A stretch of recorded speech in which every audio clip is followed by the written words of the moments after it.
ఈ గండికోట టూరిజాన్ని ఎక్కడైనా దేశం బాగుపడాలంటే industry, irrigation, infrastructure, institution, tourism, ఉద్యోగ ఉపాధి అవకాశాలు, శాంతి భద్రతలు పెరగాలి.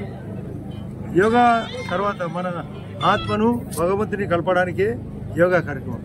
ఇది ఈ రోజుతో ఆగేది కాదు. మన ఆరోగ్యం పెరగాలనే, మన ఆనందం పెరగాలనే, పట్టుదల పెరగాలనే, ప్రేమ పెరగాలనే, స్టూడెంట్స్ భవిష్యత్తు పెరగాలనే, ఒకరితో ఒకరి సంబంధ బాంధవ్యాలు పెరగాలనే యోగా అవసరం. దానికోసమే యోగా గురువులు చక్కగా ఉపన్యాసం ఇస్తూ యోగా చూపించారు. అందరూ చేతనైతే పాల్గొన్నారు కూడా. ఇది ప్రతిరోజు ప్రతి ఇంట్లో, ఇప్పుడే కలెక్టర్ గారు చెప్పడం కూడా జరిగింది, ప్రతి ఇంట్లో, ప్రతి సమాజంలో, ప్రతి వీధిలో, ప్రతి వాడలో చేయాల్సిన కార్యక్రమం. మీరు కూడా దీన్ని విస్తృత స్థాయిలో తీసుకోవాలి. విలేకరులు కూడా దీన్ని ఉధృతంగా చూపాలి కూడా. ఇది భవిష్యత్ అవసరం.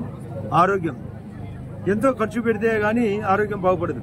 అలాంటిది కేవలం 30-40 నిమిషాల్లోనే ఆరోగ్యం పెంచుతూ, ఆనందాన్ని పెంచుతూ, మనకు విద్యా అవకాశాలు కూడా పెంచుతుంది, బుర్ర పెరుగుతుంది. చెప్పేటప్పుడు ఏకాగ్రతగా స్టూడెంట్స్కి ఏకాగ్రత కూడా పెరుగుతుంది. ప్రజల్లో కూడా మనం పట్టుదలగా పనిచేయాలా.